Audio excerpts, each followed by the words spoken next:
Good morning, everybody. Happy April. Hard to believe it's April already. I'm not sure about the rest of you, but the year is just zooming by. So I appreciate everyone coming in today for our April staff meeting. I do look forward to them because sometimes we don't really get to connect with each other. We don't always get to meet the new people in the buildings. And so you get to see their beautiful faces on the screen. For those of you that are new, we used to all come together in the large conference room in Middletown. Unfortunately, we've outgrown that space, and we still believe in some form of social distancing so that anybody coming in with anything, we're not all of a sudden having a mass group of individuals out due to sickness.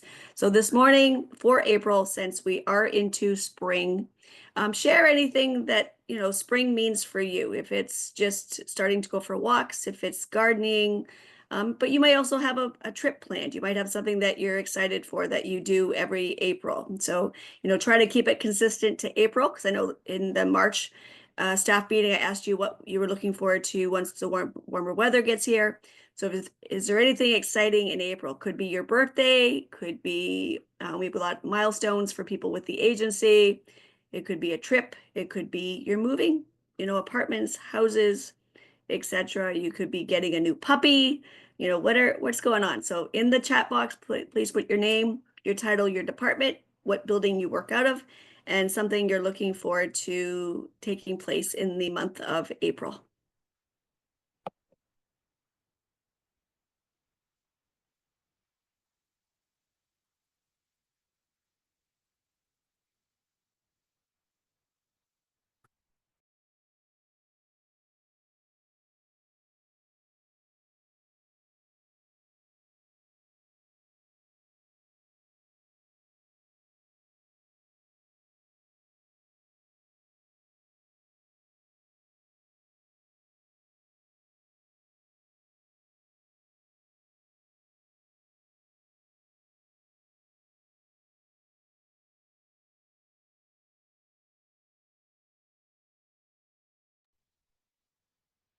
So Noemi is spring cleaning. Okay, can you come to my house, please? Trish is forward to teaching kids to ride their bikes. How exciting. Caitlin's going to do gardening.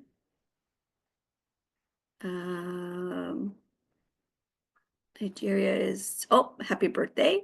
Melinda is, okay. I'm going forward to riding my motorcycle I bought last week. Awesome. That's Marissa. So I think I'm combining some of the things together. So let me go back. So Melinda is not riding a motorcycle that she bought last week.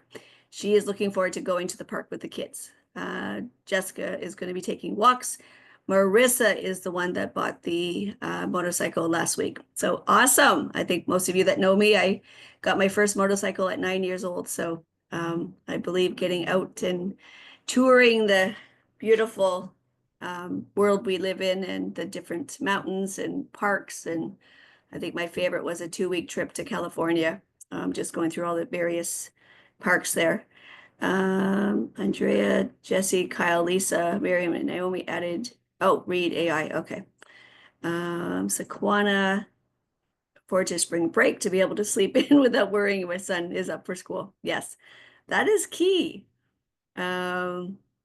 Looking forward to spring for Nicole with her son. I hope his book event went well yesterday. Danny Sunshine and Longer Days. Megan getting our backyard set up and playing in the yard. Very cool. I have a lot of neighbors that have already raked their backyards and all that and put out all of their debris that our village picks up on Thursdays. So I love my husband, but he just uses the lawnmower to pick it up into a basket and then he disposes it. So he makes it effortless. So I don't listen to him when he tells me how many hours he spent on getting the backyard ready. So he just runs along with the lawnmower. Angie is nature walks and trying new foods. Food is good. That's truly my addiction. Joanna's looking forward to warmer weather, weekend trips with family. Shelly is enjoying flowers and flowering trees. Molly will be going to Mexico to visit her 99-year-old grandmother. How awesome is that? Safe travels. Nicole is spending time outside in the warmer weather. Phil teaching his daughter to ride a bike. I think one of your daughters is too young to ride a bike yet, so just teaching one of your daughters. Jared, he's in Port Jervis. Ashley is taking some time off and hoping to finish unpacking since you moved into your new home. Staycations are just as exciting as going away. Jasmine is looking forward to walking the rail trail and hiking. Carrie's looking forward to spending more time outside. And welcome back, Dre. For those of you who've been able to meet back up with Dre, she had left for a little bit and is now back to MHA. So we're very excited for her to return. She loves cooking for Easter and planning for her youngest daughter's birthday and celebrating her 15th wedding anniversary. Congratulations, lots of milestones. Katie, Director of Clinical Operations, looking forward to having a spring baby. That's very, very exciting. We love MHA babies. We hope that they grow up and want to come to MHA to work.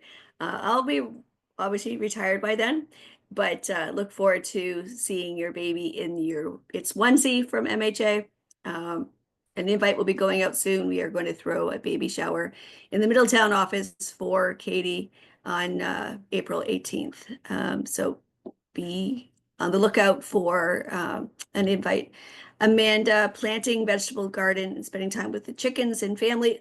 I wonder if anybody's stealing chickens with the cost of eggs right now. Kyle Williams, going to go to Yankees games. Good for you. Sam is looking forward to warm weather and hiking with the dogs. I have a new grandpuppy, my first grandpuppy. His name is Hank, and I got to meet him on the weekend. Cute little guy. Liked to bite my little girl's ears, but he was beyond cute. Jason been getting into birding lately as a spring holiday. That's very cool. And identify local bird calls. Pat with accounting, no clue why my camera isn't working. Okay. Jan is looking forward to weather and camping. Meredith is looking forward to the alpacas and the fresh start for the animals. Now, I want to thank Meredith. I was at Little Britain yesterday and I was talking to Sam and Meredith was there. And I'll be honest, it took me off guard. Like, is everything okay? What brings Meredith to Little Britain? And she's actually fostering a couple reptiles for one of the, I don't know if it's a housing and BCM client or just a housing client or just a BCM client. And I think it's a bearded dragon It's actually, and what is yeah, it? he's a Hudson House member, a housing client, a BCM client. I don't know if he's in core, but she's fostering a bearded dragon and a snake for him to go to rehab to get clean. So we are very, very thankful that she could do that and could get him to be able to go to rehab to keep his housing and just to be safe. So we are very 100%. That's thankful the to Meredith. beauty of the work that we do because you think about it. I would take your dog, I would take your cat to foster, but I would not be taking a snake or the bearded dragon I probably take because I don't think they're that big. But just the notion, like train, if it was a spider, I wouldn't be taking it. But again, Ariana fosters a lot of dogs. She's offered to help out fostering when we've had calls through the Carl Center with other agencies. And also, I know that Allison does a lot of fostering with cats. And I think at one point, I think she had a lot more cats at her home than she did people. But again, the things that people do and you learn about their generosity and giving back is just, truly, truly phenomenal. So again, thank you to everyone that's ever offered to do those types of things that's going above and beyond expectations. So John, who's just moved to core and vocational, looking forward to attending outdoor concerts. Lamisha, warm weather and spending time with family. There was an egg that left theft that I know of. Over 2,000 in eggs stolen. Now that said it came from me. I don't know who that is. Sorry, that I was did. me, Angela. I'm mute because I'm running polls. That's me. Okay. I was listening I to was a like, podcast yesterday and you were talking about wondering if they stole chickens. And I did hear of a large egg theft over $200,000 in eggs. Can you imagine? wow. A tractor Yes. trailer full. So I'm going to out Sean. Sean was in Julia's office the other day to do something and knocked over a carton. And his first thought was, oh my gosh, I'm going to have to owe Julia $100 for this carton of eggs in her office. And luckily it was empty. So Nina is looking forward to warm weather, being outside. Bianca, warm weather and walks in the park. Allison also likes birding. The goldfinch are her favorites. Thomas is looking forward to playing tennis. We got the bearded dragon. Diamond is looking forward to warmer weather and attending weddings. I like attending weddings, but until I moved here from Canada, the people buy gifts in Canada. And I found when I moved to the United States, people like money over gifts. And so the thoughtfulness going into buying a gift, I don't have to do that. So it's pretty easy. But then some of the weddings I've seen people give for wedding gifts, you know, it does become costly if you have too many to go to. But I just love people's special days. Steve hates snakes. Oh, and a big ball python. Yeah, that makes it even worse. But hiking and paddleboarding for Gabriella. Ashley Calix is looking forward to traveling and spending time with family friends. Emily looking forward to roller skating. So Allison still has more cats than ratio of people. I think Ariana had more dogs at one point than people. So again, just the heartfulness of people that take them in. Tiffany looking forward to spending time with family. Marissa tried to foster a cat and failed, and looking forward to experiencing spring the first time in 4 years. Okay, for Gail and Carly, looking forward to being in the pool and barbecues, and welcome back, Carly, from maternity leave. If you haven't had a chance to look at those beautiful pictures of her little one, it's just absolutely amazing. So at this point, if you haven't put in yet, please get started and put in your name, title, location, and something you're looking for during the month of April. For me, I had my girls groomed on Tuesday. They've got their summer coat, so I'm hoping for more better weather because they really have no fur right now. And being able to play ball within the backyard. I am a lazy dog owner. I just let them outside in the backyard. We have a good enough sized backyard that they can run and play, but I would really like to get into walking. So that's my commitment, is to, my husband would walk as well. So I'm hoping that the two of us will take our dogs and start walking, just because it's good for exercise. It's good for getting to know your neighbors. And we've had several houses in the neighborhood that have just sold. So I'm looking forward to getting to know my new neighbors. So, and a lot of them have kids, which I love when we can rejuvenate an older population. I consider my husband and I older. So I like when we can add in some new little ones into the community. So I think 4 or 5 houses now have little children, which I'm excited about. So welcome.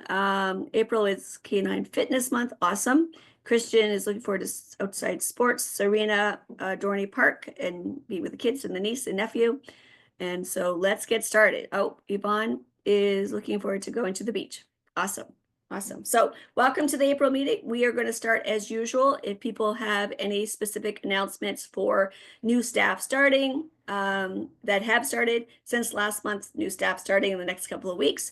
If you have any openings, I can't wait for Katie, Barbara, and Jessica to share some exciting news for some well-needed and deserved hirings and that have taken place in some other departments as well, and whether or not you have any openings. And then if there's anything specific you wanted to share with everybody on this meeting. So who would like to start us out?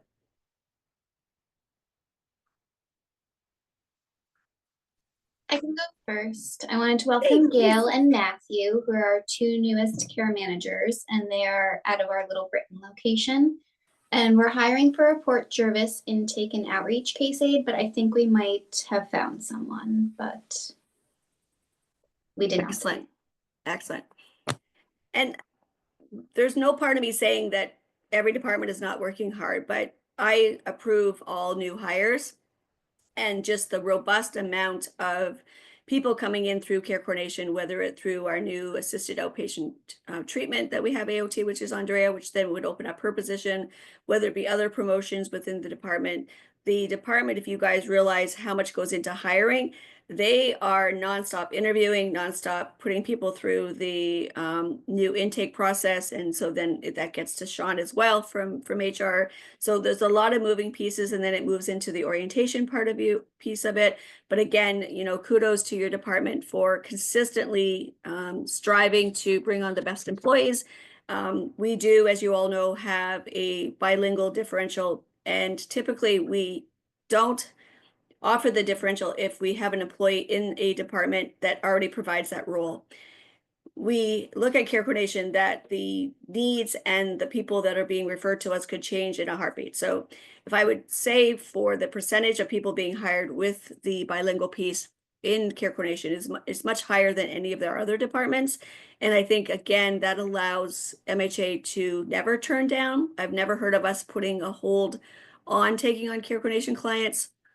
And I don't know if you're all aware, all of our supervisors have a caseload, but when we have people needing services, Caitlin steps in, Trish steps in, all the managers step in, Nicole steps in. So, the other night, Amanda got a call from me, or I actually walked to her office based on a client who was calling to the office all day and the call center all day. And she goes, let me drop off food. So that piece of, meeting the people where they're at, jumping in where necessary. I just want, shout out to the department for consistently achieving the goals that are set for Care Coordination, but always going above with the work that's being done and the care being given to individuals. And just think about, Trish mentioning the person that Meredith is doing the fostering for. This person's in multiple programs. And when we could collaborate as a treatment team within an agency, that's the phenomenal part as well. So please continue to always look at other services, whether it be social club, whether it be friends for their children, whatever it is, think about within the agency itself, where people you're currently serving could benefit to all that as well. So, thank you to everybody for all of your hard work. And like I said, the hiring is a long process. And sometimes Nicole, when I do supervision with her, she'll say, we're going to do a second interview because we had so many good candidates. We got to be able to narrow it down. And then the other part, which is exciting, if they have someone that's a great candidate, but not a great fit for Care Coordination, they will refer. And I've noticed that with other people as well. They've interviewed for housing, but it would be a better fit for Care Coordination or another program. So I want to thank everybody that's been collaborating with the different resumes that have been coming in to make sure that we fully get hired. So that's my little soapbox. But again, kudos to Care Coordination and all of the major levels of that component. And the expansion over the last couple months has been phenomenal. So congratulations. Who would like to go next? I will. Good morning. Good morning, Barbara. So my fingers are crossed, my arms are crossed, everything is crossed that I may fully staffed in social programs. But a few announcements are John Moriarty started with us. You said that on Monday. We're super excited to have him with us. Emily is leaving us. Her last day is next Wednesday. She's going to be missed. We do have someone that we interviewed, a bilingual core voc provider that's in the pipeline. Hopefully that's gonna work out. We also, poor Jessica, fingers crossed, everything, Woji gatekeeper, we're hoping that's gonna move forward, and a family peer advocate with some great interviews that we did. Their paperwork is in the works. And the big one is the core clinician. We're hoping that I know, Sean, you are a rock star working with all of these individuals to get their paperwork ready and in. So we're hoping we're going to be fully staffed within the next month. Awesome. Thank you. Yeah, it's again, I don't think people realize that kind of Jessica stepped back from what her role is and provided direct support to the Welcome Orange Geriatric Initiative, any family referrals, and a lot of them do come through the call center. And that was a true joint effort from, Katie jumping in from a clinical point of view, Barbara jumping in. Barbara kind of has a caseload right now, and Katie has a caseload right now, and Jason will always have a caseload. But, the goal is that eventually Jason's caseload gets limited and you've got staff doing all of the great work. And so, and just for everybody's aware, there's a lot more pressure to care coordination, a lot more pressure to core, vocational, etc. All of the programs that are billable programs, because you got to be able to sustain the costs that truly go into operating the programs. And so it's the great work that's being done, but we still run a business. So, at the end of the day, when we ask for support or things that might need to get done, and we may not feel like we see certain departments being able to step up and do that, it's that they're stepping out to go into the field to do the in-person, in the community types of work. And that takes a lot of driving and coordinating and being there. And so a lot of times, I've gone to Little Britain on a Wednesday. That's usually when I go, and there's absolutely nobody in the office. That just means that, and I'm not doing a spot check. I'm just, doing my rounds in that area, and they're all out in the field. Or yesterday, they're in Middletown for the monthly care coordination meeting. So a lot of times, we think about where are these people. This is why we did last month, I think it was, that we did the community safety, when we're in our cars, when we're in people's homes, when we're doing all this kind of stuff. So, kudos to all the work being done, all of the support that has been needed by Katie, Barbara, Jessica, and Jason. And eventually, hopefully, that breathing piece will be where we know that the work that we've done has made a difference, and the people that we have hired are going to help us elevate those services as well. So congratulations. Okay, who else? I'm not sure why my camera's not working. It says it's on, but it's not showing me. I'm not sure what's going Okay. on with that. But Sapa, unfortunately, is going to be saying goodbye to Haley soon. We're gonna miss her dearly. But we also found someone that should be starting soon as well. Fingers crossed. Excellent. So yes, Haley has moved to Florida. She has been able to support us on a part-time basis while she transitions and while we continue to do the great work in the sexual assault prevention and advocacy program. And again, taking everybody's time to do it when you're only with two people that can fully be in the program that are responding to hospitals and police departments. Melinda's been going out. I know that Megan has been going out even this weekend. We had an Ulster call from the police department. I got a call from the call center, and they wanted to come to Orange County because Ulster did not have a sexual assault examiner, nurse, or an advocate to present at a hospital. Can we come to Orange County? And of course, we said yes. So Melinda did all of the legwork for the call and was able to, determine a time and, bring the person here and advocate for them. And then Megan met the police officer and the survivor at the hospital. So you think about that work that we're doing, say Monday through Friday, 9 to 5 or 8 to 4, they're going out. Megan went out on Sunday, and again, they go in overnight. They go at any time to present. So, congratulations to that department, and congratulations to Haley. So again, lots of fingers crossed that this person starts as well. And obviously, new energy, new ideas, new experiences are great. But as you know, there's that own onboarding part that will still keep Melinda, Megan, Maddie, and Gia doing all of that work. And I know that they're going to talk about the April being Sexual Assault Awareness Month, so I won't take their thunder, but a lot of great activities that hopefully some of you driving by or are aware of that can stop by and support those efforts as well. So who is next? I can go next. Hey, good morning, Nicole. Good morning, Nicole Anzalone, Clinical Director of Behavioral Health Services. I have a couple different announcements. For care coordination, we also wanted to just recognize Drea is back, and not only is she back as a care manager, she is actually a senior care manager. We also have Tiffany, who became a senior care manager, so congratulations to the both of them. Andrea has also started with AOT, so we want to thank her for her position as the AOT supervisor. And I also wanted to thank Caitlin. We have got our internal audit underway right now, or external audit underway right now, I should say, from HVC, and she always takes the leads on these types of things. And it's just making sure all of our charts and everything are in order. So I just wanted to thank her and recognize her for that. It is a big undertaking doing the audits. Our audits are very long in care coordination. They typically take 45 minutes to an hour to complete. So a lot of time and energy goes into that. For housing, as you said, welcome back, Carly. We are excited to have you. We are also hiring, but we do have someone in the pipeline, so hopefully that works out. Home to stay, we do have new staff at home to stay, Michael and Jackie. Welcome to the both of them.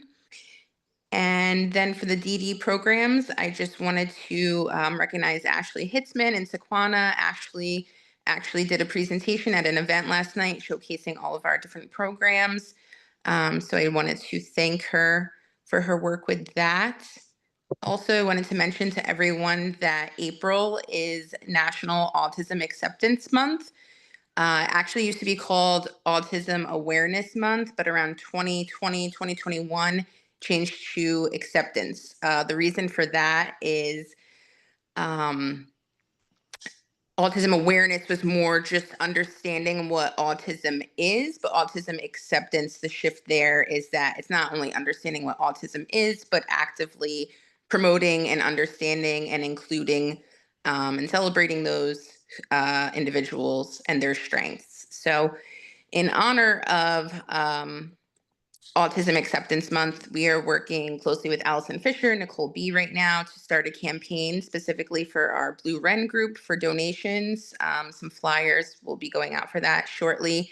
If you can share with friends and family to keep our group going, we would really appreciate it. Blue Wren is our only group at MHA that is run solely off of donations. It's been in existence since about 2016, and it serves adults with autism social support group. Thank you. Thank you. Thank you. I don't know why I'm emotional today, but I could probably cry because if you read all the things in the chat, everybody, thanking Amanda and thanking Meredith and congratulations and best wishes to Emily and, Haley and all the people that are going, it just warms my heart that everybody coming together. And I know that we were able to break bread on March 7th last month for the annual Staff Appreciation Day. Just reminds me if we're still trying to figure out if people that were not there have not gotten a mug that has Mental Health Association on it with our new logo that Allison was able to order. Please see me. And also just, again, it's these kinds of things, with Ashley presenting, and Sean went as part of a panel last night on adolescence at, I think, Mount St. Mary. And so a lot of our invites in the community really just allow us to showcase the work that we do. And as Nicole mentioned, the Blue Wren does go by donations only. So if there's no donations, that means there's no funding that's going into the program. It doesn't mean that we're not going to offer it, just means that we can't put money into any events. Nothing, there's no food, there's nothing that goes into it besides staff time, which is fine. We can do that. But if you have people that say, what is a good cause? It's a little easier during the winter months when we can talk about the food baskets and talk about the adoptive family. But this is a very well attended, much needed program that 100% can operate without any money, but having a little bit here and there allows them to do a couple different things. So, and if you have a craft or a skill that you would like to come in and provide for the group, because as I mentioned right now, without a budget, with money coming in, we would love anybody that can do yoga or can do something that you think the group would enjoy doing, a craft, that kind of stuff. So I know Sequana's crafty. I'm not sure about Ashley if you enjoy doing crafts, but these are things that if you have a knack for something, please follow up with Sequana and Ashley so that we can still continue to provide the group. But when you don't have monies, it's really looking at that. So talking about money, you keep reading or hearing about OASIS, the Office for Mental Health, Office for People with Developmental Disabilities. Some of the other O agencies have not sent out letters yet, but last week and the week before, letters went out to organizations that if you have specific grants or monies that were tailored towards COVID related, so transportation, COVID related for community outreaches, engagements, that kind of stuff, those dollars ceased as of March 24th.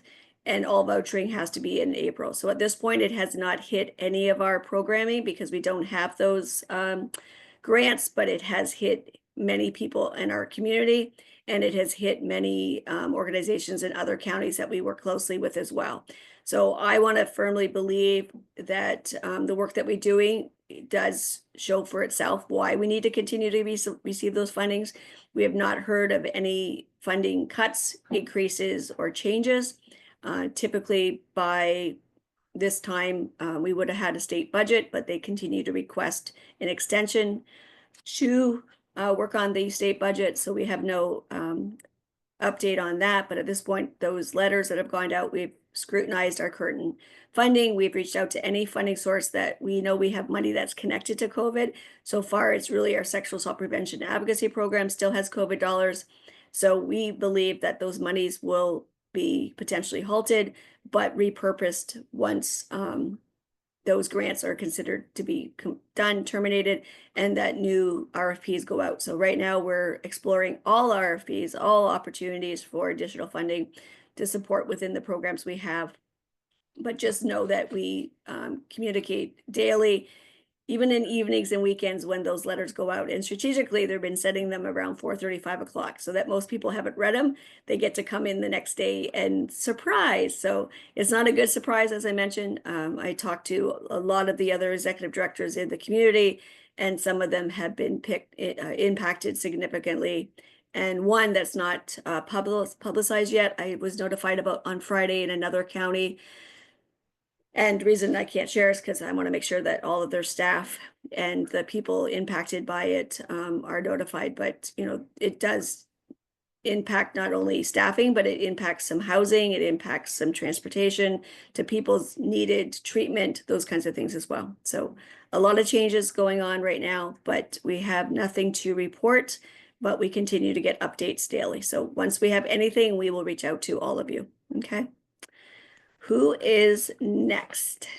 I'll go next. I'm sure we have a lot to celebrate also. So we had 2 internal promotions that we're very excited about. So we now have Nicole, who is now going to be she was our CIT coordinator. She's now going to be our 988 supervisor, first 988 program supervisor. So we're very excited about that. And Tony was a clinical counselor, and we were able to promote Tony internally to be our day program supervisor. So also very excited for her too. And then we have 3 folks that we hired. We have now a weekend supervisor named Carrie. I want to welcome her. And then we have 2 new per diem counselors, Frankie and Megan. So we're wishing them a warm welcome too. So we were able to get a lot of staffing done Q1 here at the call center. Excellent. Thank you, Nina. And they just posted an internal, or in the process of posting an internal position. So Nicole was our CIT, Crisis Intervention Team Coordinator. So we're moving the position to a 10 to 6. We've kept it internal because of the expectations of the position. And so we're hoping we'll have some internal call center people apply for it. It is temporary because we never know if we have the CIT funding. But as you know, a lot of our funding right now comes from either the local government, LGU, so local government unit, which is the Orange County Department of Mental Health for the call center. Then we have state funding for 988, and then we have federal funding for 988. And we have always taken seriously to be able to, you know, separate out what is state, federal, local, and the documentation and all that. So we're still working through what does that look like, because when we think about audits, they have very much warned, and not like, hey, this is going to happen. They've warned that at this point, there'll be a lot more external audits. Now, Care Coordination has them on a regular basis. They expect it, but they're looking at people just stopping by. So I've been on the Alcohol and Drug Awareness Council of Orange County, ADAC, since 2004. I've been on their board of directors. And last Friday, Oasis just walked in on a surprise visit. So obviously everything was wonderful with them and they had a great review, but those are the things that we should be expecting people just to call today and say, I'd like to come next Wednesday. And that's the beauty with having a robust, you know, corporate compliance department with John and Julia, and your own internal expectations of reviewing files and keeping everything up, that we should be able to say, welcome, come on in. Because at the end of the day, this is part, unfortunately, the necessary evil is having all of our documentation, all of our stuff up to date. And so they are just preparing people, or I guess warning that some of our funding sources may just be sent out. Say this week you're going to go to Orange County, next week you're going to go to Ulster, and you're just going to stop and knock on as many doors as possible and just get a pulse of what's going on. So just be prepared. Those are the things that are happening across the state at this point. Who is next? I'll go next. Okay. So no new staff, still just me and Nicole B, but we are over here working. And I just want to say, as a transition from what we're talking about, is I'm pulling our yearly data, and right now we're doing our participant satisfaction survey, and I get little dings every time they come in. You guys are doing such great work and collecting such great data. I know it can be annoying to make sure that, you know, all the little right boxes are ticked in your progress notes, or that, you know, you ask a participant to fill out the survey. It can be time consuming when you're working on other things, but you know, when they do come to knock, whether it's the federal government or one of our funders, you know, we are able to show them how much work we're able to accomplish. And as Angela said this morning, you know, it brings tears to my eyes when I'm putting together this annual meeting stuff, because now that we have all this robust data and files, I'm able to really see the culmination of the wraparound services we provide to people. And that's what we're trying to capture in our annual report. So just want to say thank you for doing all of that universally across the board to all those people in program and out who are making sure that we can keep things in order. Second, I hope that you guys are all finding SharePoint useful.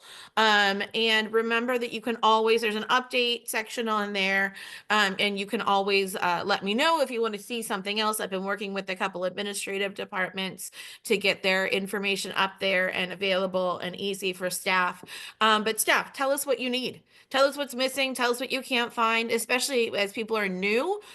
Should be a one-stop resource for everybody to kind of get where they need to go and figure things out in this complicated world that we live in with multiple funders and multiple electronic health record platforms, things like that. We're trying to make it as easy as possible for people to figure out where they need to go and get trained on that information. In that vein, there is a new training that's going up. It is a little longer than I think we had an internal set of like 9 minutes. This one's about 12. So I'm just warning you, I'm going to put some points on specific forms, but it walks through all of the required forms upon intake that are in awards. Most of our programs, other than the emergency services ones, do use awards for their intakes. Although some of their notes may be kept elsewhere. So this training will walk through the consent form, photo consent, non-secure communication consent, basically emailing and texting, et cetera, and show you how to sign those forms. So that is going to be sent out later today, and it will also be up on SharePoint, but just remember that it's there. You know, if something else needs to be there, let us know. Finally, I just want to remind supervisors, I'm so happy to hear that almost everybody is fully staffed. I'm going to knock on wood because, you know, those things can always change. If you have gaps in programs where outreach is a component, you know, I know you guys, as we said, Jessica Welsh and Katie and Barbara and Nicole and Caitlin all have taken on service roles as they have had gaps.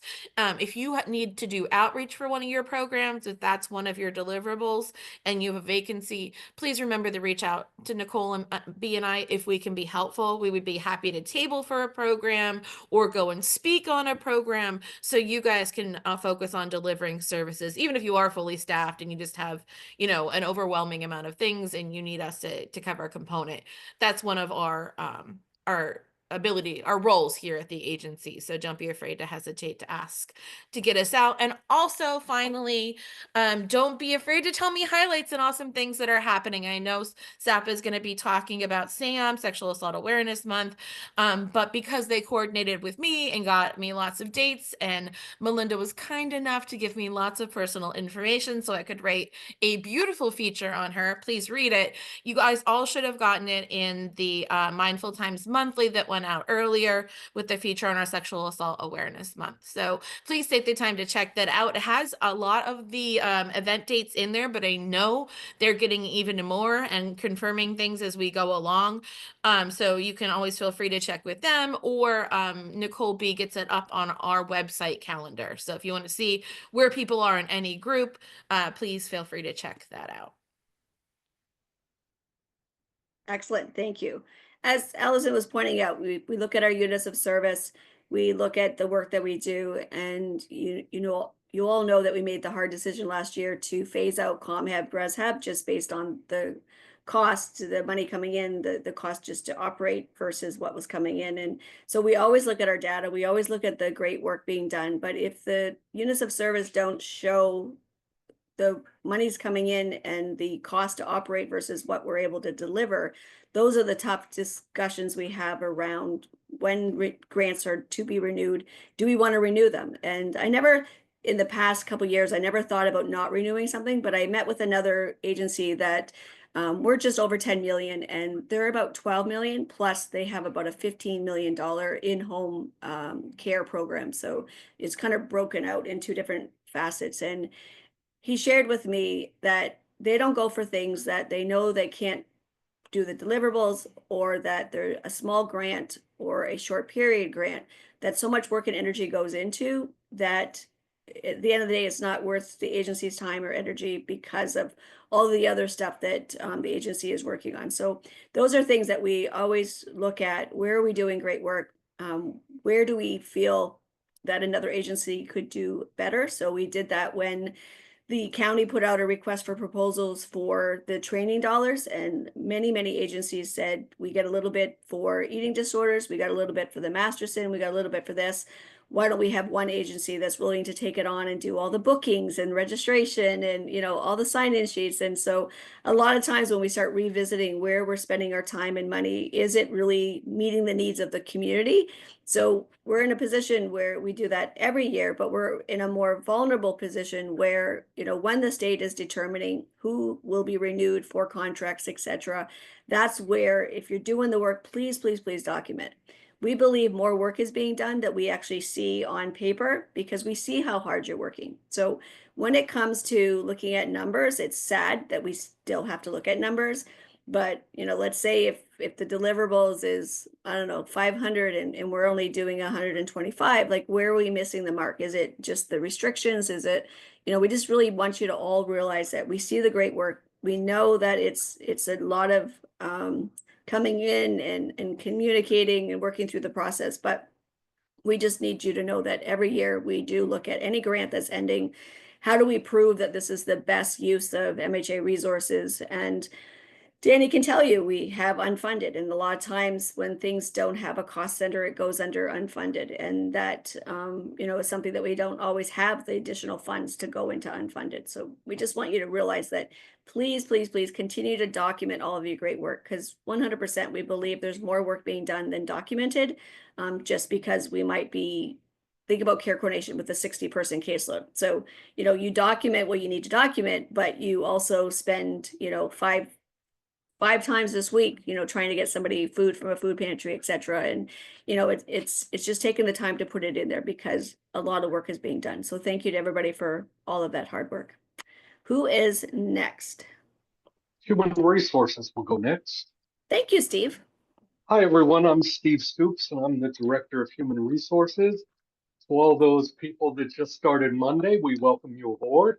We hope you're not too overwhelmed, but tomorrow's Friday and you'll get some rest. I just have a couple things to talk about. We recently conducted a paid time off audit. This audit went all the way back to 2020 up until about the beginning of March. And so those records are now up to date. If you were affected by the audit, you already got a memo saying that we have put you some PTO into your bucket that we owed you. If you owed the agency PTO, we're not going to make you pay that.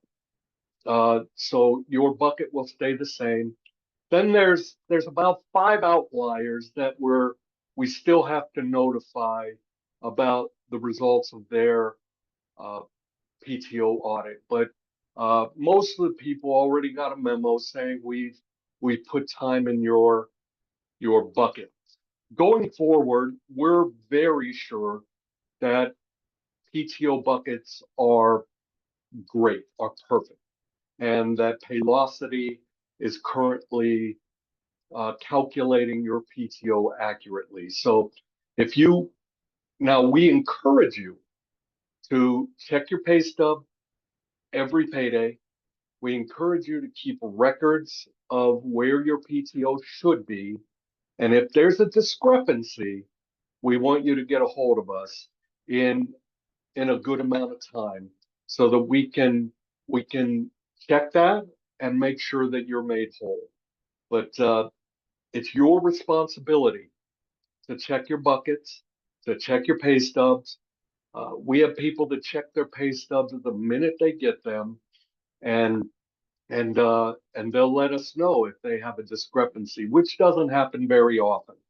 So you'll be happy to know all the way back to 2020, our PTO is up to date. The next thing I have is on Monday, we're going to be posting a new handbook that will say April 2025 on it.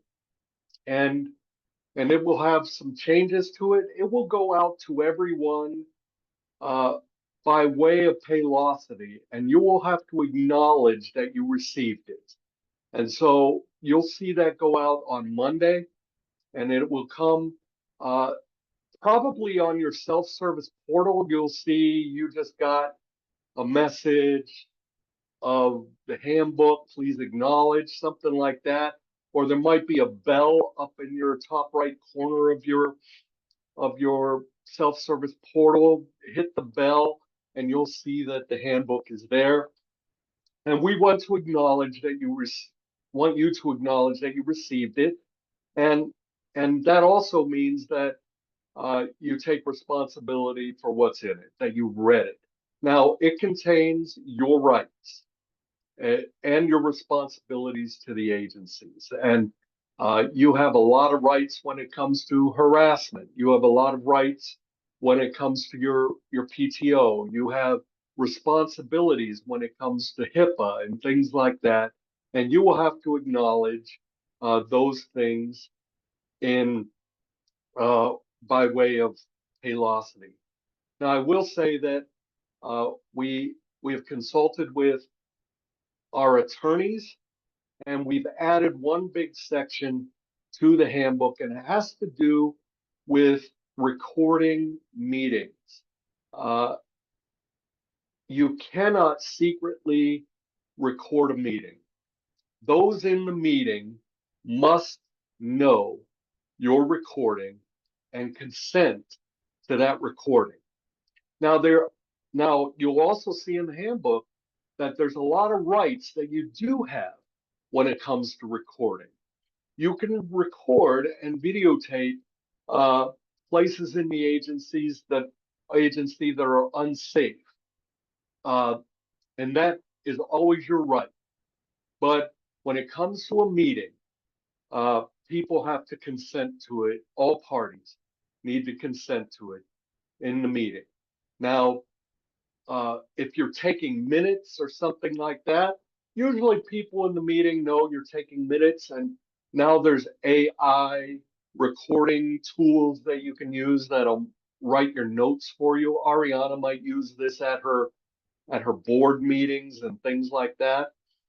Just let everyone know, or on the agenda, let everyone know that you'll be using that kind of tool. But be notified. You cannot secretly record a meeting on MHA property. So that will be a big change in the handbook. But look for that on Monday. We did the PTO audit. We're really sure that it's great. We had a perfect person do the audit for us, and it was double checked. And you'll be happy with the results. But that's all HR has right now. Thank you.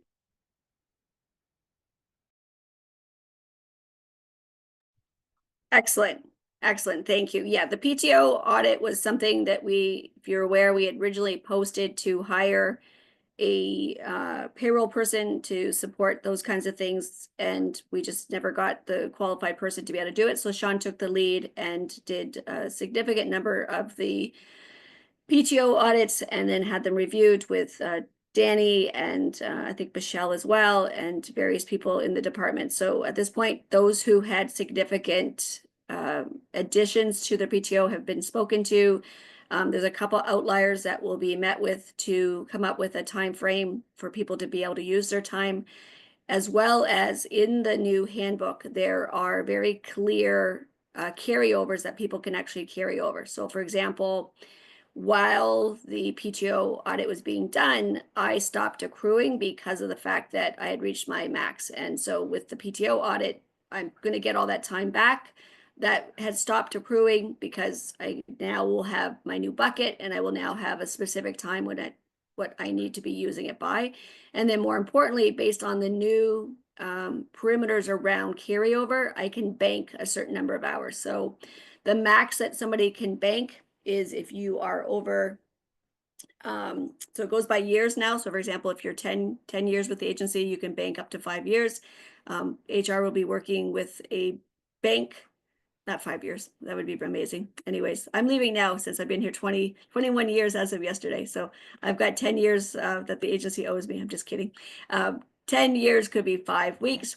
So at this point, we are working on those banks that will kind of take those hours and put it to the side, that it won't go towards your allocations, so that you're going to continue to accrue. But after the time frame has been established and your next year anniversary comes around, if you have not used, that's where you will start to lose based on the new perimeters for carryover. So please, please, please take your time, communicate with your supervisors. You know, when you do, for any supervisor, when you're reviewing people's payroll, look at their PTO buckets, look at the stuff that they have available to them, and to try to figure out, you know, how we can work with them to take some time off as well. So thank you for that. They work on the handbook, reaching out to our labor lawyer again for the recordings. Although New York is a state where you do not have to have both parties aware, we did consult to make sure that whatever policy we put in place, that people are not doing that. And the other thing is, you know, we shouldn't be having conversations that we worry about being taped, but we hear more and more where people say, well, I taped it. And you just never know what people do with the tape. So if we're always say what we mean what we say, and don't say it mean, if we're even being recorded, which we shouldn't be now, as of today, being notified, those are things that we're asking people to all adhere to. So kudos to everybody for working on the PTO. As Steve mentioned, if you owed, and there were people that significantly went over what they were entitled to go, we are not asking them to pay that back, but at this point, buckets should be clearly where they need to be at this point. So please watch your actual paycheck when it comes in, which is a paper, can go on through Paylocity to look at it. Just check your hours, check all of your balances, check, you know, your mileage if you get mileage, check your vouchers if you get vouchers, those kinds of things. Just, you know, make sure that is accurate as possible. Okay, anyone else? Hi, it's me. Good morning, Megan. Good morning. So I just wanted to say April is Sexual Assault Awareness Month, and I wanted to put a little bit of plug in for that today. I am putting in the Allison and Nicole were so wonderful, and they put everything into the calendar on the MHA website, so I do appreciate that. And all right, in the chat, I put also a flyer just with all of our events. 2 already have passed since yesterday. But Denim Day is a really important one that involves everybody here. And we're gonna send out more information around that. But yes, so we have events Maddie's gonna put in the links. We have events all over the county for April, and there are more to come. I.e. our proclamation, and then a Start by Believing Day. So I will keep everybody updated with that. But for right now, that is our list of events. If you have any clients that need support around anything, please send them to us because we know that sometimes this month can either be wonderful or it can be triggering. And so we want to make sure that everyone gets the support that they need. So please feel free to share it with any other organizations that you work with, any information with any clients, anything like that. And if you have questions, feel free to reach out to myself, Melinda, Maddie, Gia, and so on. Okay. So Megan, can you talk about the Mhm. COVID funds that we still have that we've not been notified that they're going away? Because I believe that Yes. that might be one of the ones that would go away in the future. Yes. So this they just extended it until June, which is great. But it's so much. So so we are trying to basically COVID funding, we got it way back in what, 2021, I think. It was before I got here. So what we're allowed to spend this pot of money on basically anything that a survivor might need, i.e. like a Ring camera, changing locks on their doors, bed sheets, food, groceries, clothing, anything that is a need. We've done transportation for someone who needed to get to the court for a court date, things like that. So basically, if you bring it to us, we can figure out how we could help. They don't have to be like a victim of sexual assault itself. They can be a survivor of or victim of stalking, domestic violence, trafficking. So please let us know. We've had a few folks who were referred to us from Fearless that Fearless could not take on that, like whatever they needed financially. And so we were able to do that for them. So we work as a team to be able to do this. But just in case anybody needs, any client that you have that's like a survivor of stalking or sexual violence, domestic violence, human trafficking, we could offer support around that. So please reach out to any of us around that. We do have it until June. Yeah. Thank you. And they don't have to prove that I went to court, I went to hospital, I went to the police department. So if they're on your caseload and someone has mentioned to you that it's just been a hardship since, these could have happened a couple of years ago, it's the fact that you know that these funds are available till June, and if there's any way that we're able to expense them. So Yeah, thank you. especially parents of survivors. And know that Nalini, we've had that. We worked with her around a survivor that was going to court with their child. And so like we know that some survivors may have multiple children who are trying to find support for. So even if we could help out with groceries or clothing, then we can help out with that. So please let us know. Perfect. Thank you. Angela, this is Sean. Good morning. Yes, good I just morning. want to say that we're having a job fair on April 10th. It's going to be in Newburgh at SUNY Orange. We're starting to do a lot more job fairs coming up, keep our name in the streets. So, keep people aware of the services we offer. If anybody can join me, would be nice. It's going to be from 10 to 1.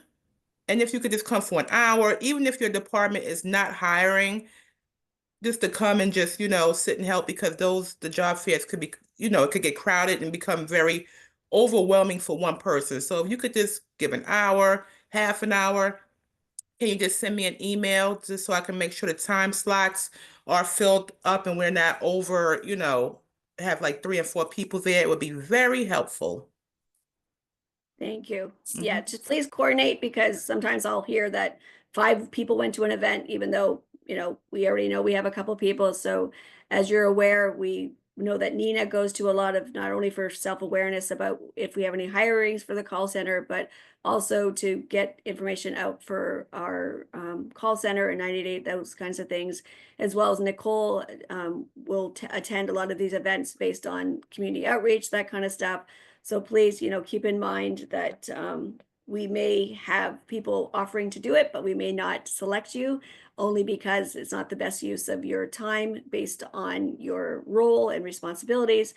But think about a college setting, a lot of people coming by, a lot of people would want to work on things like promotion and support, and just even think about someone might have be an older adult in school that would love to donate to Blue Wren, you know, so there's lots of things that get out besides the hiring aspect, so. Yes, I just want to tag onto that. We've been doing a lot more fairs, as Shauna said, and we've loved partnering with HR. It's been so much fun. But a lot of times, not only are we talking about our jobs and what we do, but it is just that outreach. Like we've met so many people that need, one person's walked up to us and is like, I need care coordination. I need services today. And we were like, yeah, you do. Here you go. Let's help get you connected. So a lot of times, you know, we are not only promoting our jobs and what we do, we're spreading recognition about, you know, the way we operate in the community. And there's a lot of goodwill that goes along with that. For example, Sean and I was just out at Matamoros for maybe half an hour to help cover the beginning of an event this week. And we had somebody from CPS walk over because he was looking for jobs for parents who owe child support. So because if they're employed, they can pay their child support. And we got to share that we were a second chance agency. Maybe Megan was there. Sean, you may not have been there yet. Anyway, but we got to talk to him about those sorts of things. So really going to these fairs is not always about promoting just your jobs, but also the work you do. Thank you. Hey, anyone else? I know Danny has a Yeah. couple. Yep. Good morning, everyone. For all the new staff, my name is Danny. I'm the CFO here at MHA. So I just have a couple of brief updates. And then as hopefully everyone saw in their email from yesterday, we are just going to review the revision to the credit card policy and procedure here at the agency. So to start with, as many people know, we are in the midst of our agency-wide audit. This started basically as soon as the year closes, we start working on everything. The auditors were out at the end of March for 3 days on site here. And I wanted to send out a special thank you to the accounting staff for working to pull all the samples, get prepared for that. Much appreciated. They could show up and ask for, 10 more documents and staff jump on it to make sure they get everything they need. Also as a thank you to Trish and her team, she oversees our HUD programs, and we have a special audit for HUD funded programs called the single audit, for federal funded programs called the single audit. And out of all the federally funded programs, because it's our largest, they selected to audit the COC programs, which is the HUD programs. So thank you very much to Trish and her team for getting all the samples back in timely. Very much appreciated by both us and the auditors. Also, just please be aware that while they are no longer on site, it's always possible that they will come back and ask for additional things, ask to look at other program documentation, ask for additional finance documentation. So just be prepared that that's a possibility, and we would appreciate your speedy follow-up and response in the event they do come back for anything. We are also in the midst of preparing the CFR. For those who don't know, that's the Consolidated Fiscal Report. So for a super majority of our programs, we are funded via OMH and OPWDD. And so all of those programs have to be reported back to the state on this ginormous report. And it's not just fiscal information, although it's called a cost report. We are also reporting all that data that Allison was kind of mentioning earlier, including, people served, your units of service, just general information about the program, like how long has the program been open and all those types of things. So we are very much appreciative of everyone getting their units of service in. Please be aware that as we are doing testing now on the units of service, meaning finance, we may come back with questions, and we would appreciate as speedy of a response as possible so we can continue to work on the CFR and get that in timely. The units of service do impact the way we have to report, because we have to do a lovely ratio of expenses based on the funding source. And for many programs, there are multiple funding codes that come down from OMH. Some programs are up to 4. So we have to split out all the expenses and all the people served and the units based on the ratio of funding, which is great fun. We love the programs that only have 1. So that's just kind of all the updates we have here in accounting. We are fully staffed, which we are very excited about. So Allison or Angela, if someone could just give me rights to be able to share my screen so I can I just think it's pop the. Ariana. I think Okay. Ariana will give you rights. All set, Danny. Okay, great. Ariana, you Thank may you. also want to record this part just in case staff aren't here. I know. May have I think- The whole some other meeting is options. recorded. Oh, is it being recorded? Yeah. Always. I don't have sharing, according to. Oh, it is. Okay. You have full host rights, Danny. I don't have. It's literally telling me that I don't have sharing, so I'm gonna send a request. I don't know who it's going to.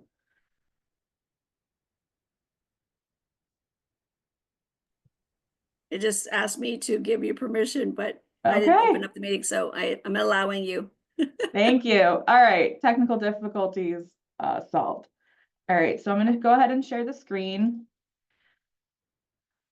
So this is the policy that has all of the credit agency credit cards in it. So for newer staff, maybe staff that don't have a credit card, just very briefly, we have multiple types of credit cards. Our main ones are the Orange Bank and Trust credit cards that function like a normal credit card would, where you can, use it to purchase things anywhere. Then we also have things that we refer to as store accounts. That might be our Sam's Club, our Walmart, ShopRite. At one point, I think we had a BJ's card, our Exxon cards. Although for the purposes of this, Exxon is a separate policy. So these fall under everything but Exxon. So I'm just going to briefly touch on a few of the main points, and then of course read it at your leisure. But as a highlight, one of the things you have to ensure that if you are making a purchase, that you are turning in all the required paperwork and the receipts to accounting within 72 hours after the purchase or 3 business days. So obviously, if you make a purchase on Friday, we're not going to expect you to have it in necessarily by Monday because of the weekend. But we prefer if it is the same day, if that's possible, but no later than 72 hours afterwards. Please remember that if you are the card holder, it is your responsibility to ensure that if you give the card to somebody else to use, that you are ensuring that they're adhering to this policy as well, because it's your name on the card. One of the things here that's highlighted that is new is that all credit cards must be kept securely and not left out in the open at any time. So that shouldn't just be out in, say, your office. They have to be locked up or kept on your person. So I know for me, my credit card is basically used as a ghost card, which means that anybody can go and sign it out in accounting. But those cards are in a locked filing cabinet along with multiple store account cards that can then be signed out and signed back in. So if you have an MHA credit card, you have to ensure that it is locked up. It can't just be left in a drawer on your desk unless the drawer is locking. It's got to be kept secure. The other item is around the tax exempt form. We have now put in the tax exempt form that is for 2024. Signed for 2024. I usually sign a new one that's a blank one like once a year. So a new one will go up that has my signature on it from 2025. And just as a reminder, if you fail to use the tax exempt form when you should, you may be asked to reimburse the agency. And it is important that if you tried and the vendor tells you, I won't accept that, they aren't legally required to accept it, that you're documenting that on the paperwork when you submit your packet in. Because otherwise you're going to get a follow-up from accounting. So just as kind of a preventative measure, we do ask that you document why. That they may not have accepted it or whatever the case might be. As a reminder, if you ever lose your credit card, you must notify the finance department and your supervisor immediately. Other things that you may want to notify us of is if it's declined. We always ask that staff members call the number on the back of their Orange Bank and Trust credit card first, because it's possible that maybe you've reached your credit limit and that's why it's declining. It's possible that the credit card company flagged one of your purchases as a fraudulent purchase and maybe it's not. And they could have blocked your card for that reason. And so you just need to have them take off the block and confirm the purchase. any of those reasons could be why it's declining. So we ask you to kind of do that little due diligence first. And if it's none of those things, reach out to accounting and notify your supervisor. Okay. Any questions on that, or just on the credit card policy overall, or credit cards in general? Jenny, I have a question. I know Yeah. you just finance is always very reasonable because there's always these exceptions, but just as guidance, say you made a purchase, and I have had the experience where someone says you have to pay the tax up front, but you can reach out with your tax certificate to like this email and we'll refund you. And now I'm Yeah. waiting for refund paperwork, which sometimes can lengthen that 72-hour window to maybe another day or whatever. Yeah. Do you prefer that it all come in together, like the purchase and the refund if I'm expecting a tax refund?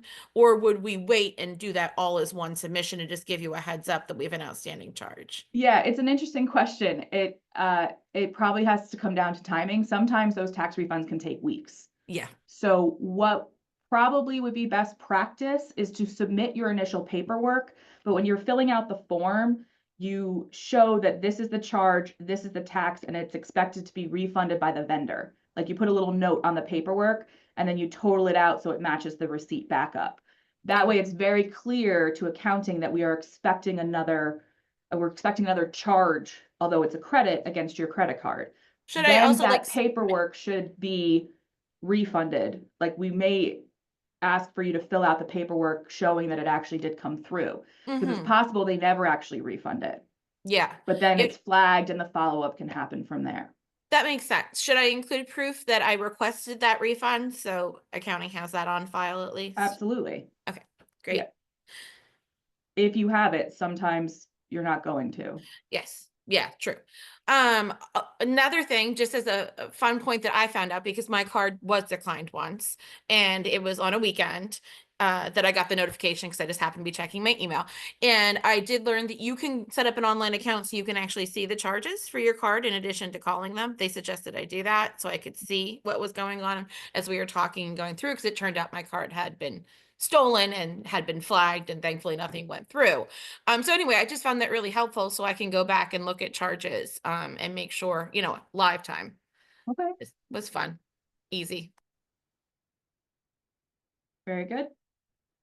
Anyone else have any questions or concerns or follow-up on what was reviewed?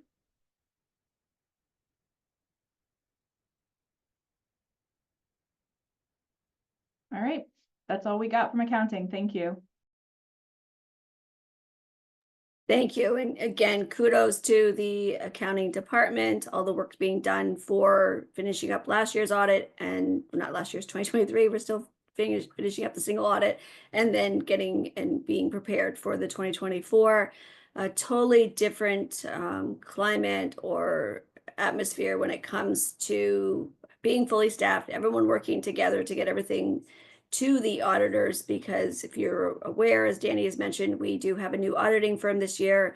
Having a larger firm with enough staff to keep on track has been a beautiful thing this year, and is not come without a lot of work that gets uploaded. They have a portal.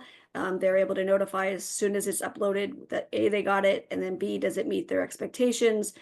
So a lot of great work being done for our 2024 audit, and we're on track where we want to be with not only the audit, regardless of the firm, but with our new firm as well. So at this point, very excited about that. The credit card, 100%. These are things that, unfortunately, we've had experiences where staff have used the agency credit card for their own purchases, and by mistake, and some were not by mistake. And we've had to do some investigative work. So knowing that we get alerts, knowing that it is your credit card, knowing that you've maybe loaned it out. I know in my office I have a clipboard with a sign out, so I know who actually has it, that I got it back, because I personally keep mine in my wallet, so it's on me at all times.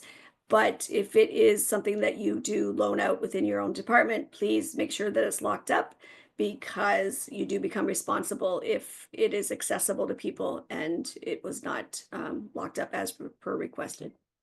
So any questions around that before we move on?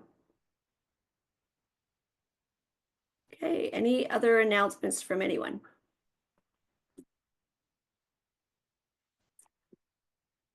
Okay, I have two things to go over before we do our training.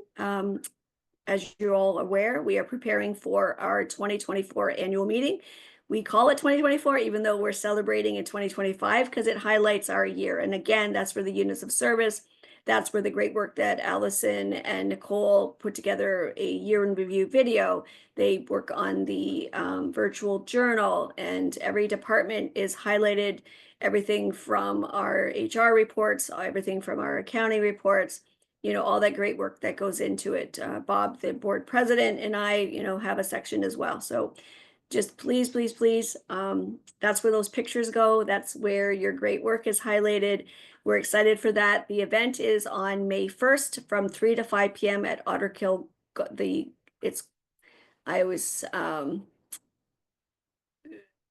always get the name mixed up. So it is The Country at Otter Kill. So it is at 100 Otter Road. That is where we had our annual end of year celebration with all of you. It is 3 to 5 this year. We have appetizers that will be, you know, moved around throughout the event.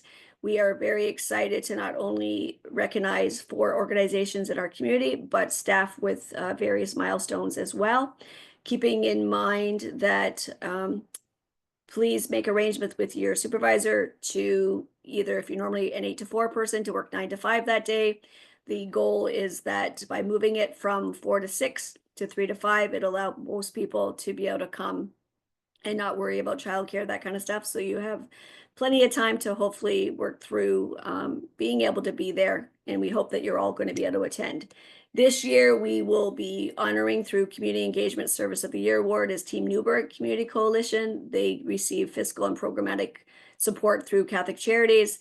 Hudson House Community Service of the Year Award will be the Regional Food Bank Hudson Valley. Orange County Crisis Call Center and Community Engagement Service of the Year Award is ADAC, which is the Alcohol and Drug Awareness Council of Orange County. I had nothing to do with that being on the board. I was just very excited that not only did the call center want to recognize them when they came up, Allison and Nicole said that, you know, again, they do a lot of work with them. And then Vet to Vet Community Service of the Year Award to Heroes Indeed. And if you're not aware, Heroes Indeed has consistently for the last couple of years, every so many months, provides us with a donation to support some of the work that Vet to Vet does that does not come through their funding. So again, we're excited to be able to recognize them. And then when we come into MH employees, we have Carrie Corners is being recognized for 5 years, Allison Fisher for 5 years, Kevin Lewis for 5 years, Danielle Papp for 5 years, Nalini for 5 years, Christy for 5 years, Kyle Williams for 5 years, Danielle Finn for 15 years, and Teresa Brandon for 25 years. For board members, Robert Gatos, who is our actual board president right now, he is celebrating 15 years. And then this is the first year that we are celebrating consultants. So we have IT Connections, which is Jim. He's 5 years. Actually, he's 6, but since it's our first year, we're starting with our traditional milestones. So he's getting 5 years. And then Jacqueline Murray, she's 25 years as a consultant with the agency as well. So we're very, very excited to highlight that. I will be sending out an email after the staff meeting. It will have a link for you to be able to register. Please, please, please, please register by April 18th because we have to order food. We need to know how many people are going to be there. Also, this is also a great opportunity to bring program participants. So we think about Homeless Day, we think about Compeer Social Club and Hudson House. These are times where we're actually able to bring the members with us because the fact is it is an agency event. And these are the people that we've been able to serve for the year to be able to come and celebrate with us. What is exciting, there's somebody from Hudson House that's been asking me probably for 2 months, when is the event? Do I get to go? And they're working on being able to do that. So part of building in your day as well, if you're picking up people, dropping people off, is to work with your supervisor to figure out how to be able to do that, okay? And to be able to stay in your hours, because we can't have everybody leaving early on Friday, but at the same time, we want to be able to celebrate. So an email is going to go out. It also is asking for, we need a couple people to do the registration table to sign people in. So I know that Allison brings her daughter so that she can earn some of her community service hours that she's trying to do for part of her schoolwork. And then we just need another 1 or 2 people to help with that. And then in the end, we do need to clean off the tables. We need to put things away, not the tables themselves or chairs themselves, but we're looking for a couple people that can stay 15 to 20 minutes afterwards to help us clean up. So if you're available, able to do that, please reach out to Ariana with your availability, willingness, that kind of stuff as well. And you can only imagine the more hands are going to make the cleanup much quicker. Nicole and Allison and Ariana, different people will be setting up the tables.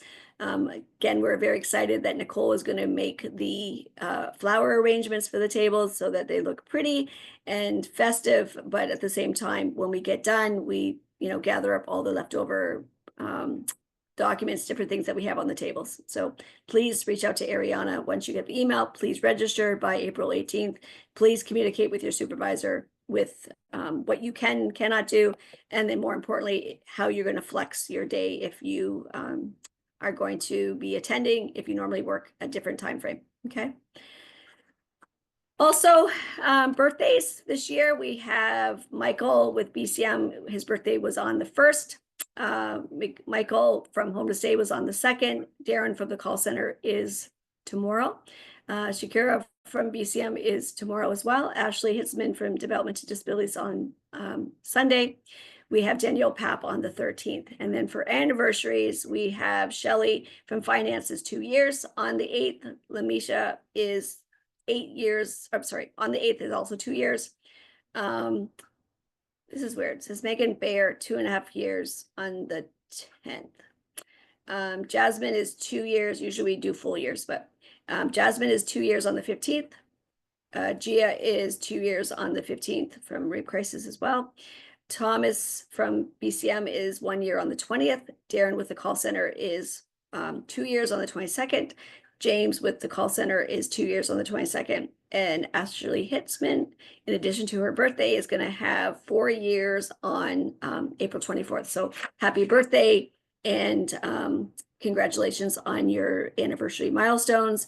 Again, we look forward to next year. If some of these people that have 4 years moving into the 5 years, that's where we do the first milestone. And again, this year we're going to be, for those who want, you can say no, but we have started, I think this is our, correct me if I'm wrong, our 3rd or 4th year where we are making sweatshirts with your milestones on the sleeve. So we're very excited to do that for people as well. Bianca's asking how many members you could bring. We will have a conversation what is feasible, because again, we don't want to turn people away. So we will work with you on that as well, but great question. So any questions before we move to the training, which will be Allison on behalf of corporate compliance? Okay, go ahead. All right, so as Angela said, I am filling in today for John because he's out learning all the stuff he needs to learn about corporate compliance. So I'm here today to talk about HIPAA. I'm obviously not the compliance department, but I do work closely with them in data, and I myself have had to hold up HIPAA when I've worked in programs. So, oh, sorry, my computer is warning me that the Zoom is suspicious.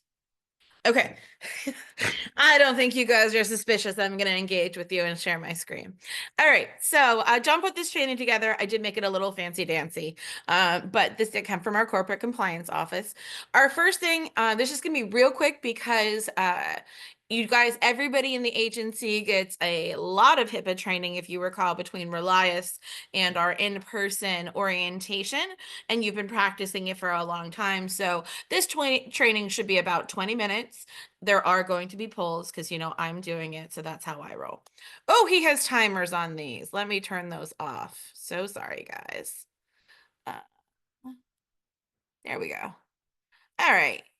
We want to keep things moving, but I don't need external controls. All right, so HIPAA, just in case you were wondering, it is spelled with 2 A's, even though it pronounces like it has 2 P's. So common mistake. The way you can remember that is by remembering what it stands for, which is the Health Insurance Portability and Accountability Act. You don't really need to memorize that. It does help with the spelling. But what's more important is that you understand what it actually does and what it looks like in practice. And that's what we're going to be focusing on. Basically, as we all know, we're legally responsible to protect the health information of people that are in our programs.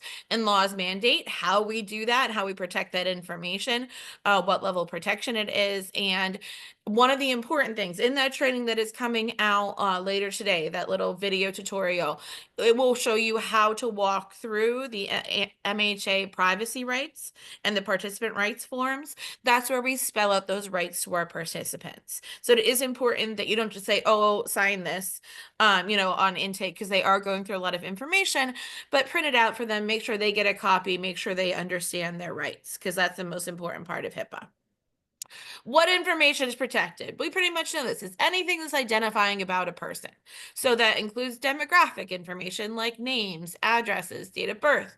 It might include clinical information like medical history, diagnoses, tests, coverage dates, insurance policies, insurance cards are included in PHI. All of that stuff in which you could identify a person. Now, New York, as with most things and protections, goes above and beyond the federal requirements, and they have what's called the New York State Shield Act. And that specifically talks about driver's license numbers, bank account, credit card numbers, biometric data, our fingerprints, our voice, all of those things, our likeness, those sorts of things as well are covered by New York State. There are several rules. There are 4 rules: the privacy rule, security rule, breach notification rule, and the enforcement rule. Again, you don't necessarily need to memorize what those rules are, but just know what they look like in practice. So the privacy rule is an overview. It's basically saying it identifies what PHI is. So this little graphic, I like graphics because that's how my head works, and I think probably a lot of yours too. Anything that's an individual identifier, plus anything that is connected to healthcare. So the work we do is considered healthcare, equals protected health information, which is a federal regulation, and it's around protecting privacy information. It applies to healthcare providers, health plans, clearinghouses, business associates, anybody touching the information. Notice of privacy practices, we have to, like I said, explain participant rights to them, and it is important to go over so they understand it prior to signing it. We are required to get written authorization from patients before disclosing PHI. And we'll go into that a little bit more in the quiz. And healthcare providers must link their disclosure and request a PHI to the minimum necessary to accomplish the intent and purpose. So that means if someone calls and they have, consent to speak with you, that doesn't mean you're telling them the entire case file. You're telling them the information that's relevant right now. To that situation. So the privacy rule continued. Again, it's the same information. Any of those things that I went over on the first slide, anything that can identify a person as a human between their voice, image, retina, username and email address, anything that is connected to them as an individual is protected either under HIPAA or under the extension in New York of the Shield Act, which goes on to do that biometric bank account, driver's license, etc. Required entities, which includes MHA, must implement appropriate policies and procedures to comply with HIPAA. That's one of the things we're doing today. It's also why we do our orientation training, because the consequences, as we'll get to with the enforcement rule, are quite serious. It could be financial. A serious HIPAA violation can shut down an agency. So we don't want that to happen. And they do slip out so easily if we're not thinking. So it's important to know our policies and procedures, and we must provide that role to you guys. So that's all either on your handbook or in our policies and procedures. You can also find it on SharePoint. If you're ever wondering or you need some guidance, we do have those available for you.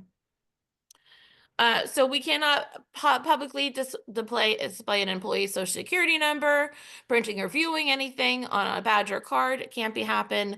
You cannot place social security number in files with unrestricted access. You cannot release information for the PHI to the general public.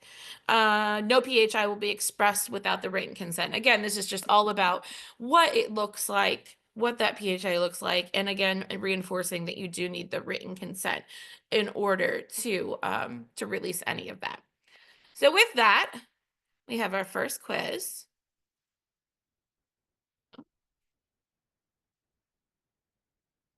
Sorry, finding it in my little bar down here. Disable. I came in here and practiced this morning and I found it, but now my bar looks different as host. So, share meeting.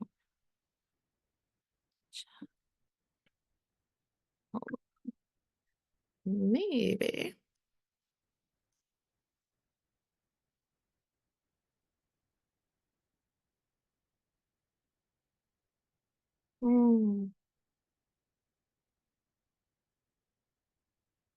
So sorry. If I can't find it, I will just move on. But it was here this morning in the more section. Ariana, are you able to see polls? Hold on. Yes. Are you able to launch poll number 1? I'm scared. Okay.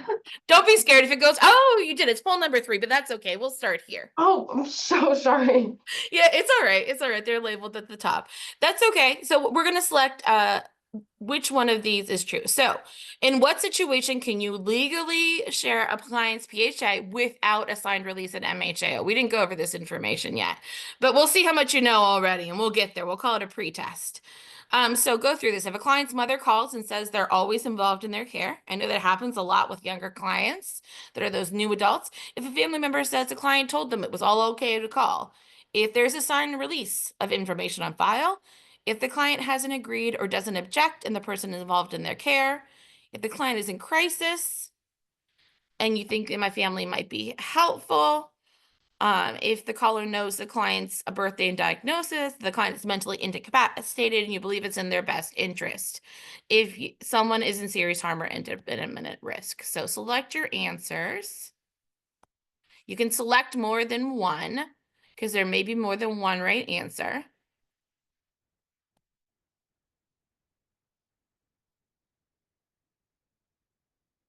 Ariana, give them a few minutes and then close the poll and display it. For some reason, I don't have poll control, even though I have screen control.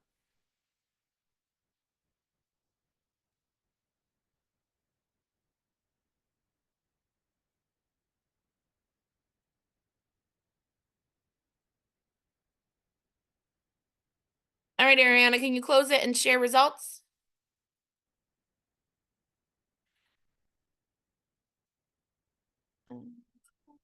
Can you share results? It says I am. There's a button now to stop sharing. Ah, okay. You're viewing your quiz results. Yes. All right, perfect. So these are results. Of course, if we have a signed release on file, that's the best way. If a client is mentally incapacitated, and they believe it's in their best interest to share, or if you believe in someone at serious imminent risk and harm. Those are the times you can share. Those last two, you would not be making that decision on your own. You'd be making that with your supervisor, your director, maybe even compliance. Sometimes Angela and Sean may be involved because that may be when someone is at risk of harming themselves or someone else. Or they may be, say someone is unconscious and medical information about that they have diabetes or that they have some sort of a condition. If it's an emergency, you can then share that information. All right, I can see polls and quizzes now. So weird, but I am back, so I'm going to share my screen again. And so from current slide. HIPAA rules of security. So what we have to have are administrative safeguards and policies and procedures to manage selection, development, and implementation. Those are physical measures and policies to keep things in place. Or what that looks like at MHA is saying that, everything goes into an electronic health record. We've mostly moved away from paper records because it's easier to protect, things in footholds or in FCM or in Empower, depending on what you use, or at the call center, I think they use Rover. Those things are those choices are a part of this HIPAA security rule, because and if you do have paper charts, those need to be kept highly secure at all times. They should not be leaving the office. They should not be copied and put into your purse. You should not be taking pictures of them with your phone and taking them out into the field, because that is less secure. So they need to stay in locked cabinets at all times. They should not be left in conference rooms, on desks, on counters, and other information accessible to the public or employees or individuals. And you should not be talking about PHI in public. Here's a good rule that we'll go into in another one of the polls, but you really shouldn't be talking about it out in public at all. That includes in hallways, with open office doors, in a cafe when you think no one else is there, in, say you're away at a conference and you skip into the next ballroom and it seems completely empty.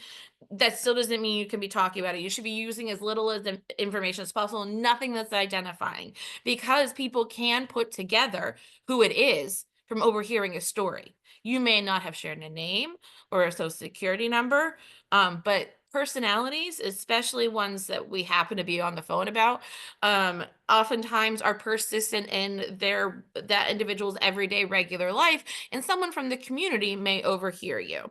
So always behind a closed door with only people who are allowed and invested in whatever's going on with that individual. So clear your computer screen at work. If you are walking away from your desk, what's nice about laptops is you don't have to like lock your screen. You just flip it down and close it. All of our screens are locked behind a password, which is secure. Your PHI, the electronic health records, have additional passwords and double authentication. And then when you are utilizing it, you do have to communicate. Once you have figured out that you have consent on file, or it's in one of those rare exception cases, when you are emailing somebody, make sure you are using Zix Encrypt. Do not say Zix Encrypt in the initials, or Zix Encrypt an emergency, or Zix Encrypt in any other word, because then it does not function properly. That should be the only thing in the header, and it will securely encrypt those emails. So anybody that we're contracting with has to sign an associate agreement. As you know, anybody that we work with has to go through that Medicaid exclusion system. So we have to put those in place. Our electronic network needs to monitor against any authorized activity. And as you know, thank goodness we have less and less paper folders, because getting rid of something physical that takes up space, you do have to go through a process. If you're not familiar with that process, feel free to reach out to John and Julia. I would also be happy to walk you through it, though I'm not in compliance. We work very closely together. So you do have to to fill out a form for Julia. If you are transferring PHI between buildings, because we are all over the county now, and sometimes we need to move files, you do need to fill out a form and let compliance know. And that's because Sean shared with me once that he was in an agency and they were moving. And so people had boxes and boxes of files in their cars, and someone was in a car accident, and now PHI was all over the highway. That was a breach they had to notify of. And it was very easy because they had a form filled out beforehand to identify who may have been exposed during that breach. So while it may seem silly, you're moving a file from Hudson House to Little Britain, I think that's 1.8 miles away. Anything could happen between those. If you are transporting files too, make sure they are thoroughly covered up in your car. Inside your car is not a private space. It can be seen through the windows. Even if you just have a client list out of names and addresses where you're going, that's PHI and it's a violation. So you want to make sure everything is put away securely. If I have to write down something, I'll write it down and put it inside of my laptop bag that I'm carrying, because I do need help remembering where I'm going out in the county and what the addresses are, because I'm not good at that sort of thing. But that is PHI, and you do need to protect it. Having it on the front seat of your car is not protecting it. All right, second quiz.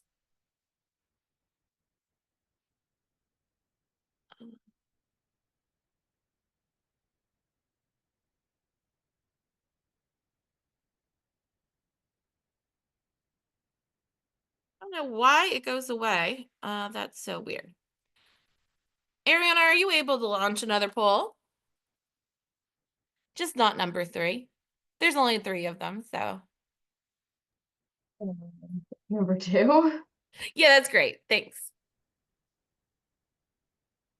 When is it acceptable to discuss PHI in a public area, like a hallway? So select all that apply. More than one may be correct.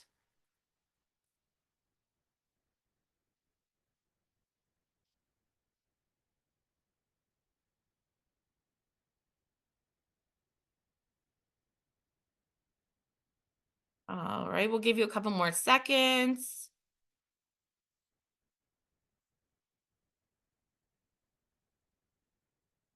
All right, Ariana, if you can share the results or the answers, either one is fine. It's never acceptable. We just talked about that. Yeah, so you always want to go behind closed doors.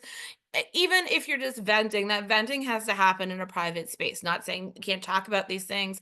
Wild things happen. You need to process them with your supervisor, get advice, but you need to make sure that's happening in a private space. And also, our walls are super thin, so utilize those sound machines when needed. If you need one and you don't have one available, most of the directors have them hanging on their door as well as on the floor. We can find you one if you need one in order to meet privately, if you're in a space where you feel like it might not be as private as you need it to be, even within the office. All right, so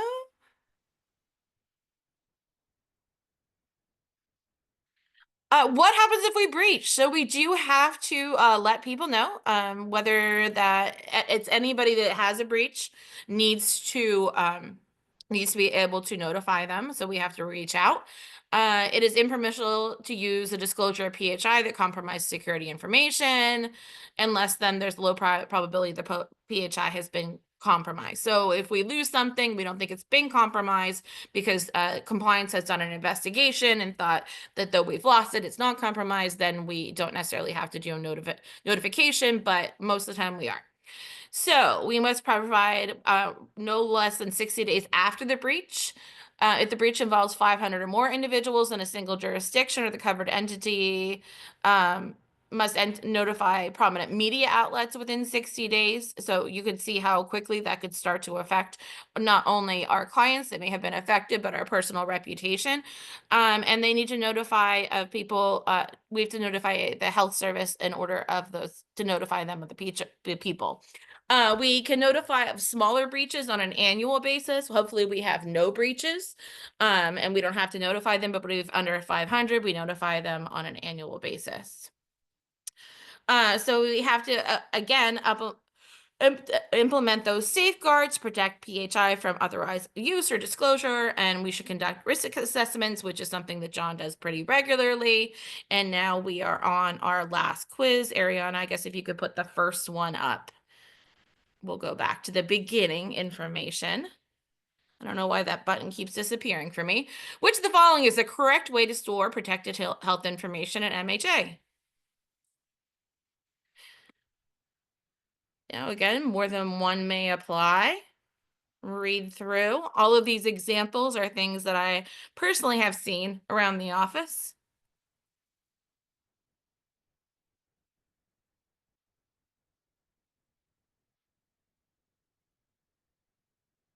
All right, we'll give you a few more seconds. I know I put a lot of options up there.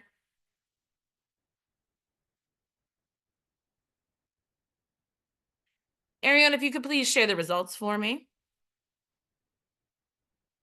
An elect file cabinet or an electric file. So that is the only place they should be unless they're in your hands because you're using them. And when you're done using them, they need to go back there. Obviously, that's a lot easier. We are trying to go electronic as much as possible because all you have to do to put those away is close the program of the computer or just close your laptop and it locks, right? Paper, you have to be a lot more conscious of because it's out in the environment. You can lose it. It can drop. You can forget to go pick it up from the copier. You could leave it in the conference room after a case collaboration. So we want to make sure that all our computers are password protected and that we're paying attention when we are printing and utilizing PHI that's on paper. There's nothing to say you can't put initials in your paper calendar, but that means that you are carrying PHI in that calendar and you must now treat it as such, right? Keep all client records in a locked location. And we make sure that there are penalties. Common violations include a failure to conduct risk assessments. We're all good on that. Failure to implement these appropriate administrative, physical, and technical safeguards, which MHA has in place. We have our password protected. Our screens do time out, but still, if you're walking away, close them up. And we're doing this training today. And we have been following the breach notification rule anytime very small breaches have occurred or have potentially occurred as they happen. OCR can always come in an investigation in response to a complaint. So investigations may include interviews, document requests, on-site reviews, covered entities. We have to cooperate with them. We have no choice. If OCR shows up and says that we're investigating this breach and we want to know more about why it happened and how it happened, then we do need to comply. There are some very serious penalties. It can range from $100 up to $50,000 per violation. So that means per piece of information released. You can see, think about how much PSI is on one document or how many documents are in a client file, or on a caseload. Now multiply that by a caseload. This could easily cause a huge financial impact for the agency if you accidentally release PHI or intentionally do it. If you do intentionally do it, OCR may pursue criminal penalties in certain cases if you've knowingly disclosed something for personal gain. So you do not, that there are those personal risks as well as the agency risks if you're not paying attention and being very mindful about these things. We do document our compliance efforts. That's why we do QA. That's why John, when walking around, will do these spot checks. I know Sean does them as well. One of his favorite things to do is at the end of the day to check the printer in the back to see if anybody has left anything. I don't think it's actually his favorite, but he does catch some things back there. It happens. So, just being mindful of those things. It's good to watch out for each other because we are not OCR. We are here to help each other. So if you see someone making a violation or maybe getting ready to talk about something and you're not quite in a private place, it is perfectly appropriate for you to say, hey, come on, let's go in this closed office and talk about this. Or, hey, did you realize you have a sticker? No kidding, I got an example of this yesterday. I asked someone, some of you who are hitting milestones got an email from me asking for headshots of you or single person shots of you. And one person was so kind to send it to us, and they took a picture and snapped it over, and it was not in the MHA workplace. But behind them, there was some PHI. I don't know where they work. It's called PHI, but it was some sensitive information for another individual on a sticky note, and I'm able to crop that out. But it is so incredibly easy to do that. So if you notice it for a coworker, say something. When can you disclose without obtaining authorization? We talked about this earlier, and when it's when there's a serious threat. And it's called the blocking rule. And that means we never want somebody to be in an emergency and not be able to release that information because they didn't give consent. If we have collectively as an agency within our leadership decided that it's an emergency and this information is relevant to supporting it, then we can share it, but that would not be ever a decision that you would make on your own. So at this point, we do have an attestation for you guys, just to say that we've done this daily annual refresher, and I'd like to open it up for any questions about PHI. You do need to be really, really careful about doing any work in public. I know sometimes people will pop into a cafe when they're in between visits and they're far away from their home office. If you're working in a public place, you have to be extremely careful that no one's able to view your screen or hear your conversations, and that's almost impossible. So, it's really something to consider. What work you're doing when you're in a public space should not really have anything to do with PHI or client files.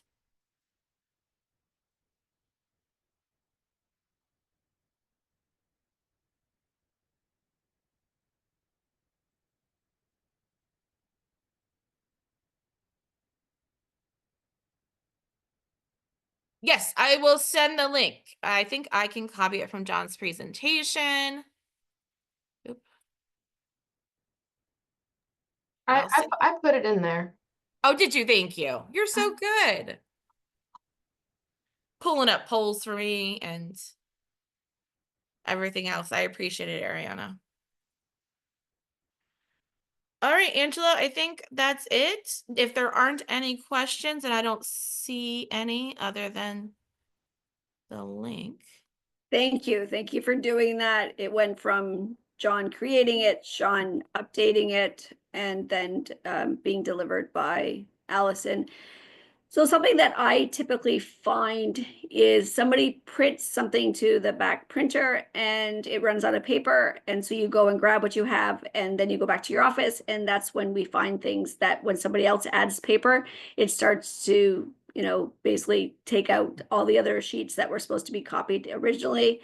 Or if there is a malfunction with the printer, and then all of a sudden somebody else is fixing it, it corrects itself and starts to send out some information with PHI. So it's not a haha, I got you moment for anybody. It's just a case of this is the aspect of our job with protecting, and you would want your stuff to be protected as well. We have had cases where someone brings other files with them to a client's home and then leaves their bag or binder or whatever, and all of a sudden, you know, other people's client information is with them. That has happened. And we did a couple of years ago have a gentleman or a woman who had left a whole list, the entire list of their caseload at a person's house. The person had said, you know, want to notify you of this, which we, you know, took it seriously. And then that person started to reach out to everybody on that caseload.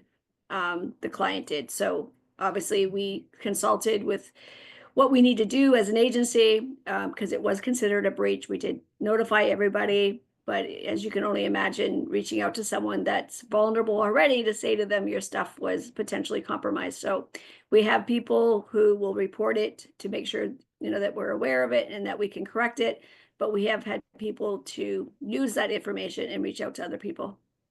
And yes, then and Angela, I it's just not remember helpful. something Sean asked me to add, and I forgot to add it to the presentation. We do have Lighthouse, which typically is complaints, but it's a whistleblower line. Angela, do you have that number handy? I don't have it, or anybody that we can contact if you do say, I know this is not happening, but if it ever were to happen, that you know that your department's doing something that is putting a PHI breach at risk. And you've gone to your supervisor. Of course, always talk to your supervisor. But if you've gone through all the channels, or you don't feel comfortable doing that, I hope you would. You can always report to Lighthouse, and that's an anonymous service. Just so you know, Allison, the number is in the handbook along with the email. So Great. they could have a phone number and an email. They could be reached. Perfect. Yeah, and we hope that you would go to the, you know, your supervisor or director or, you know, Sean or I or John before you start going to the Lighthouse. We take all of those reports seriously, even if it doesn't get to the Lighthouse. So sometimes someone will bring something to our attention and then do the Lighthouse anyways, thinking that it's going to get more attention. It's not going to get more attention.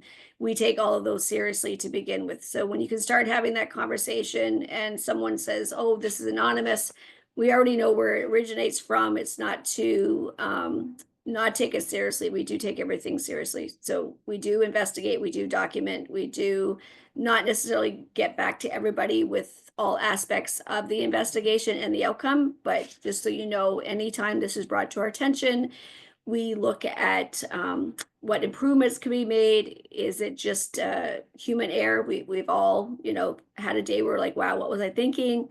But it just goes back to what Allison was saying, even just at the front desk, you know, last night at, I think it was about 7:15, I was leaving the office and I got the doorbell rang up front, and you're like, okay, who's coming at 7:15 on a Wednesday night? And the person says, oh, I have this prescription for you. And I'm like, no, I'm not taking a prescription.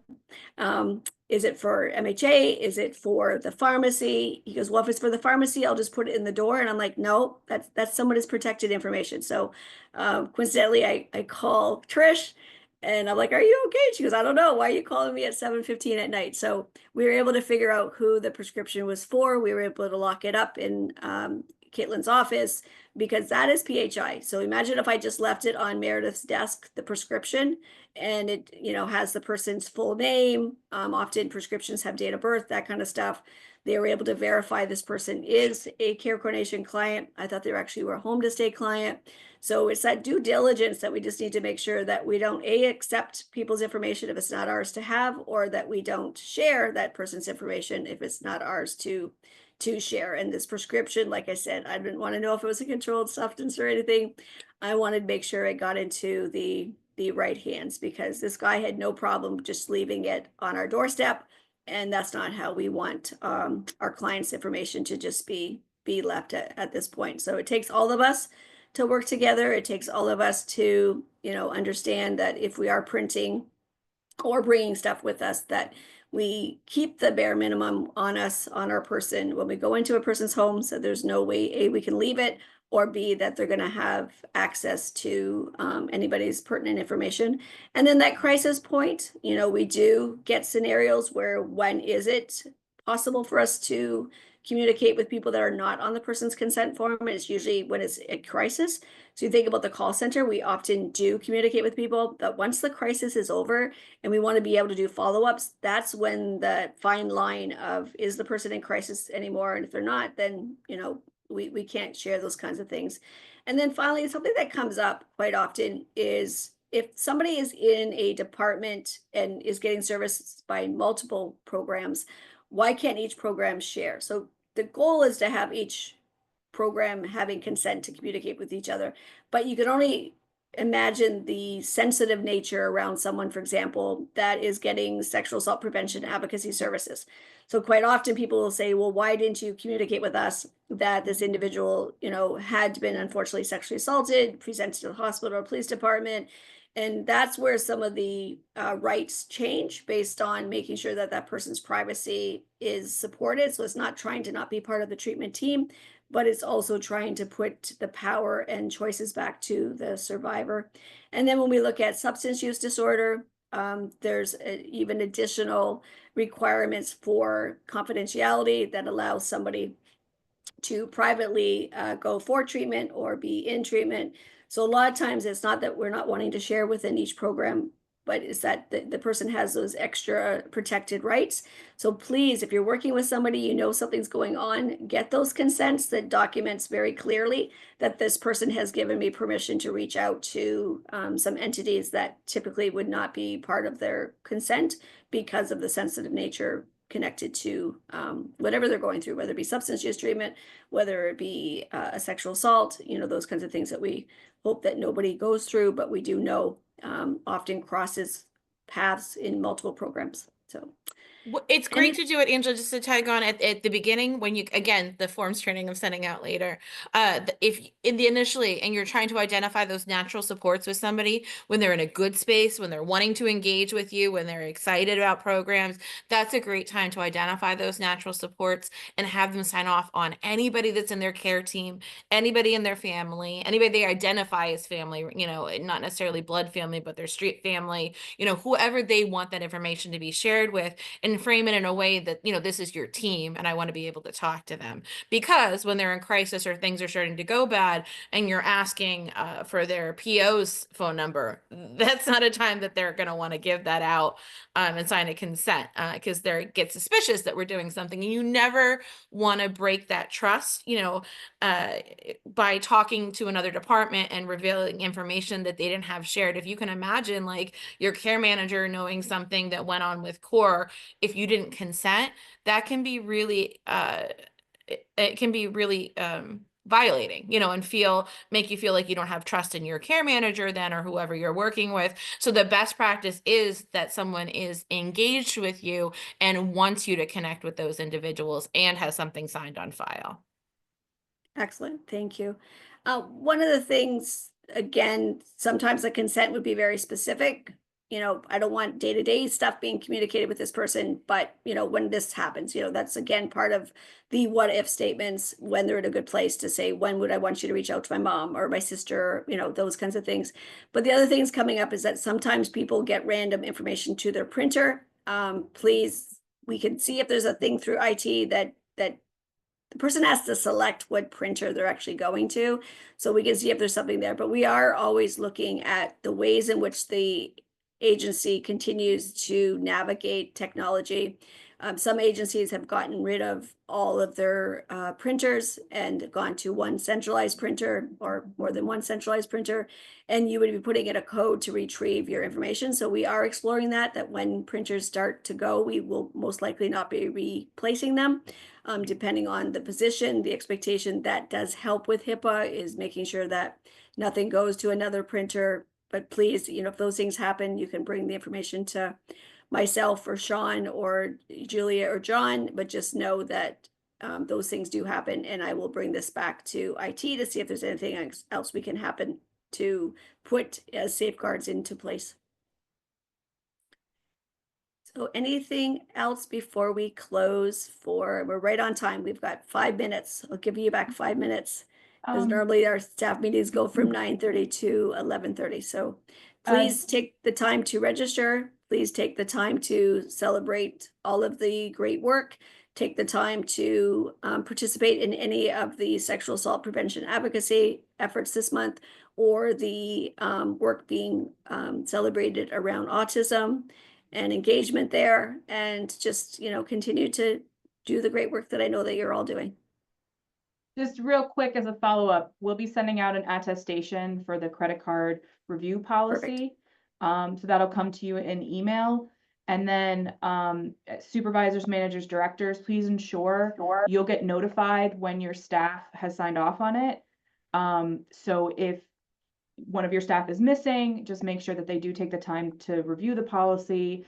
I know Allison is going to work on just clipping out the portion of the meeting that was related to that, so that people can review it and not have to go through 2 hours to see it.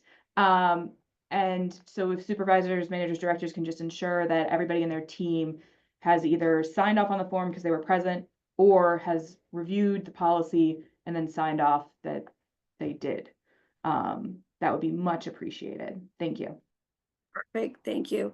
Both And the then trainings from today will be available on SharePoint and clipped out by the end of the day Monday. Likely by the end of the day tomorrow. I like to give myself a little window in case technology bites me in the behind. Perfect, thank you. And then just something else, just in case, people start to talk. Caitlin and I I'm not sure if anybody else is going with us, to look at potential relocation space for our Little Britain location. Our lease is up at the end in a couple months, and we're always looking at where's the best location, space, the needs of the agency. It does not mean that we're moving, so I don't want people to think that we're moving from Little Britain. That has not been decided at this point. It's just something that we are exploring based on the needs of the departments, based on the space, as well as location. So at this point, thank you to those who will be part of the search committee, and we will keep everybody up to date, because that'll take many, many people, if we do choose to move, to be on track with the move. But also we would do it so that we, on a Friday, pack and get everything ready to go, and then on a Monday we're ready to operate as usual. So that is in the works of a potential scenario for the next couple of months. But just in case you hear, we are looking at spaces, and thank you to Caitlin for taking the lead on this. But it does not mean that we are moving at this point, but it is something that we're exploring. So just more to come on that as well. Because I've had people come to me and say, I hear we're moving, and I'm like, we're still exploring. So is there a good possibility that we're moving? 100%. Is there a possibility that we might stay? A small percentage, but that is still an option as well. So I just want to make sure that we're being transparent with everybody at this point. Okay. So now I'm only giving you 1 minute back, but again, have an awesome day. Please register for the annual meeting if that's something you're able to attend, and have an awesome rest of your week as well. Thank you, everybody.